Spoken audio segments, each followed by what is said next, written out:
Good morning, everybody. So today I am at the Walnut Canyon just east of Flagstaff, and I'm going to do a couple of very short hikes in here. It's not a very big canyon, but it's on the way to further east. I'm going to Petrified Forest this morning as well. So I thought I'll just drop by here and have a look at this canyon. Temperatures, yeah, they were quite brisk, fresh this morning. It got down to 45. That's around, or less actually. It's about 6 degrees Celsius. Hence I'm still wearing a jacket, but it's warming up quickly. The sun's coming up now, and wherever the sun is, it's quite lovely.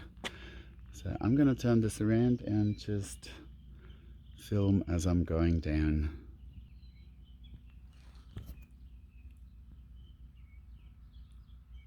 So the park only opened at 9 o'clock. Unfortunately, have to wait around a little bit. Not many people here just yet.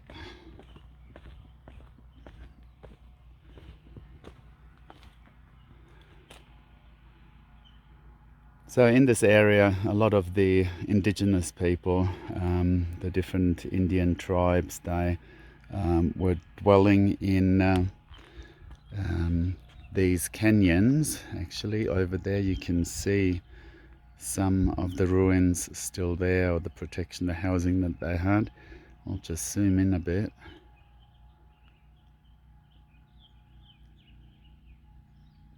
So that would have been one family's home in there, or several families in those areas. And that's just not here in this canyon, but that was quite a standard form of living, and is found in many areas around here.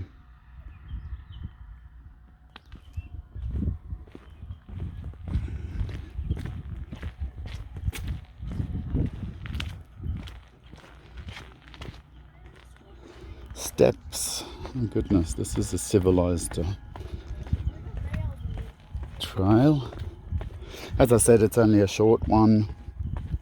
I think this one is 2 miles round trip, and then there's another rim trail of 1.5 miles. So I'll do both of them. Well, it looks like it's paved all the way, and that makes it for an easy walk.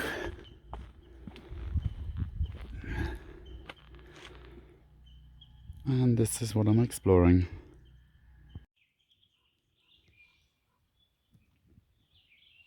So Walnut Canyon, which was basically a village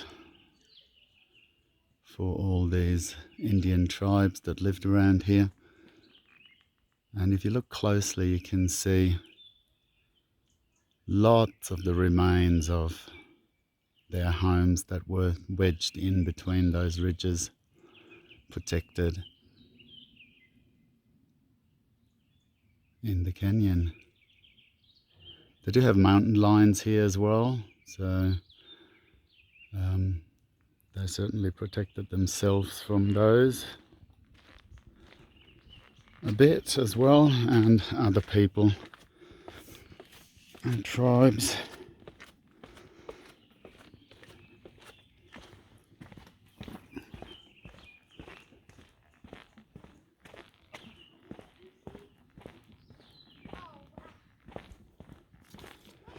Now we're entering one of those overhangs that would have been used as a home. So you see they've basically built walls to divide them, and I'm not sure what they've used at the front to keep animals out.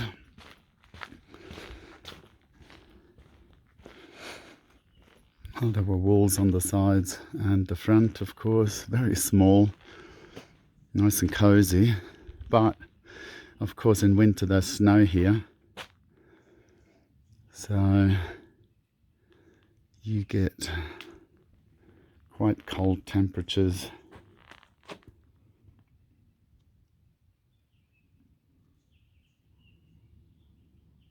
Oh, it looks like they had doors.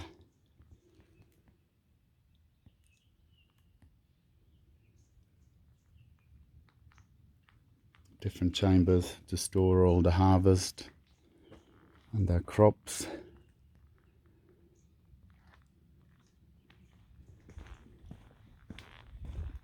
And this is in Walnut Canyon, just east of Flagstaff in Arizona.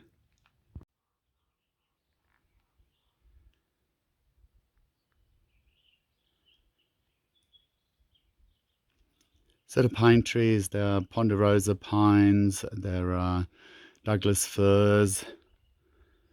Can't think of the other names now of the fir trees that they have.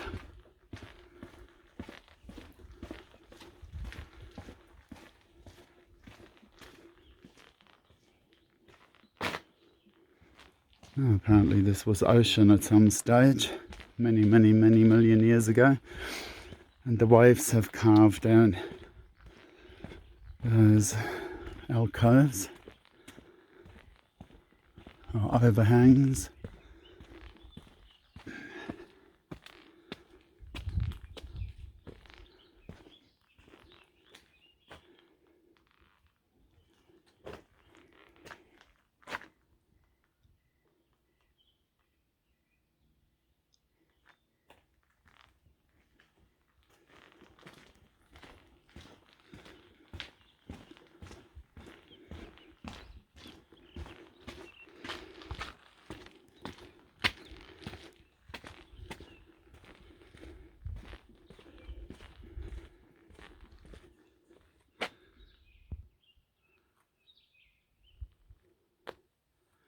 And another one.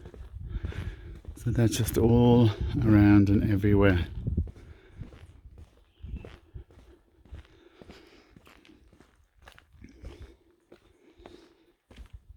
A day's work.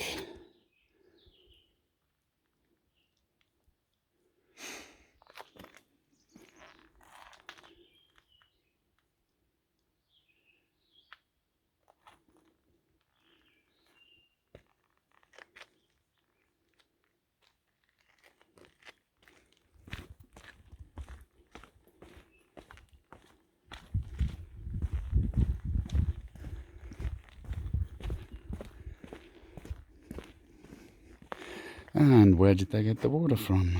They had to carry it up from the river all the way down there somewhere. So you can't even see it because that gorge goes even deeper and very narrow, but it may have been all different. Oh, actually that wouldn't have been that long ago, a few hundred years.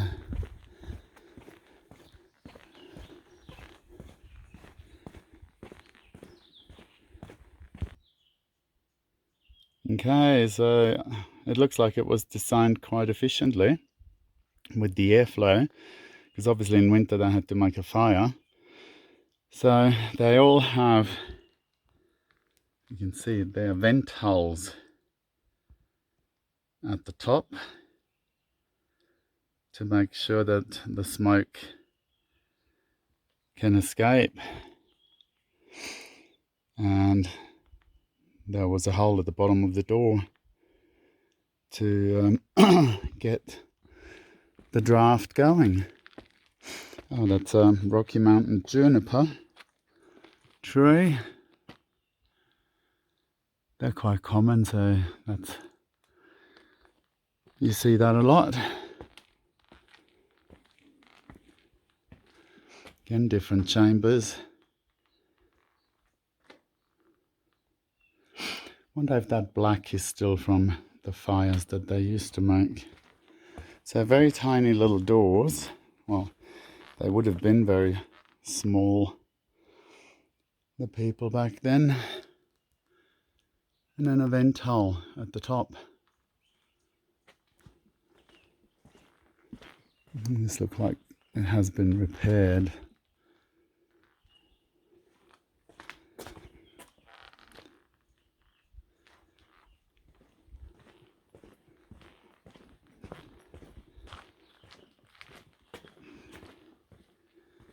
That was quite a big family or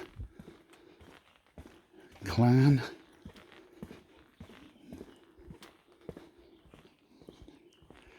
Very low ceilings in there. Suppose they were as high as the overhangs were. A bit like the Flintstones. Look at that.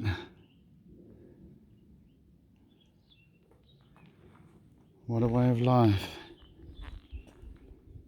I don't know how good we have it these days. So this is one of the trees that this canyon is named after. So this is an Arizona walnut tree, or black walnuts. There's nothing on there at the moment, but it is autumn.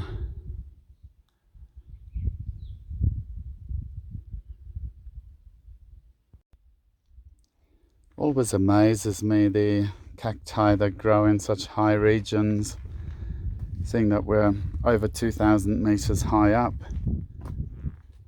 in altitude, and it gets snow here in winter. Lots of snow actually.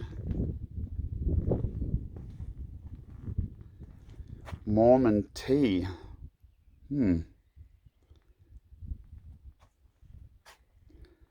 Characteristics of conifers and flowering plants. There you go.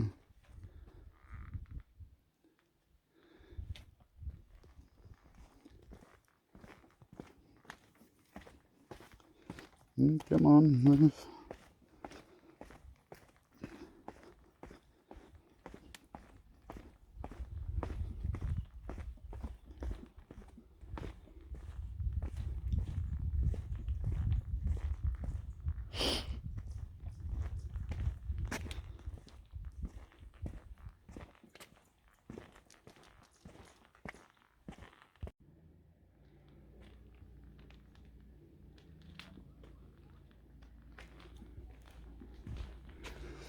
So to put this in scale,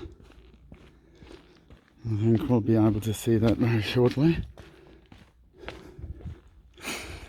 There on the other side, you see the canyon, the visitor center up there. And I've just seen people walk down there. Don't know where they are now.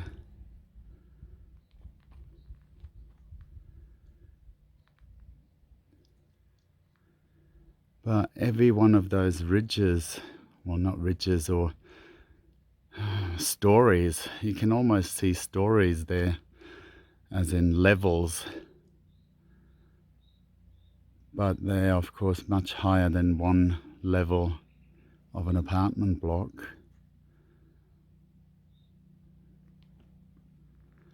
They disappeared. There were lovely colour spots out there. Anyway.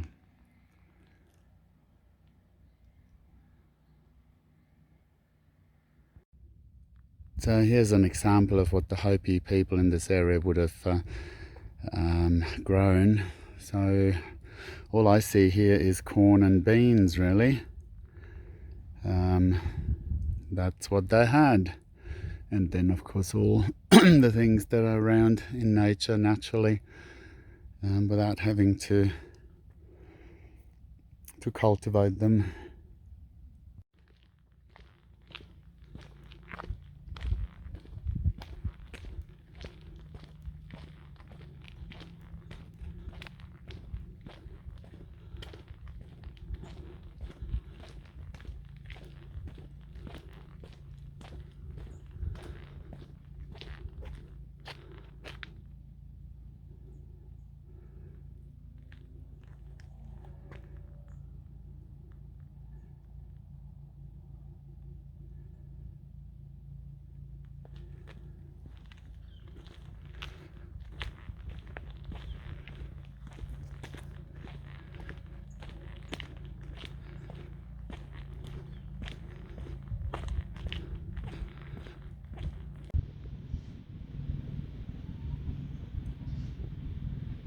So apparently later on, and in addition to those cave homes, they then started building proper homes as well. And there's some foundations left. I suppose they knew how to build walls and then just made them into houses. And they dug into the ground as well. Again, that's for protection, warmth in winter, cooler in summer, and even built timber structures on top.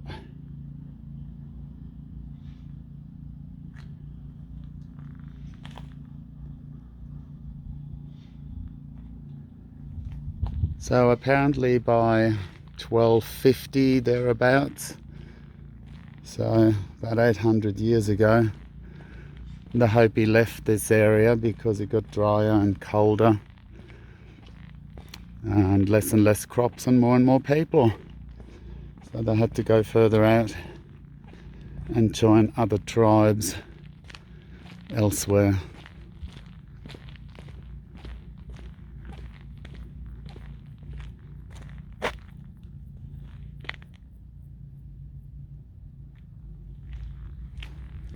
But it's certainly a beautiful area.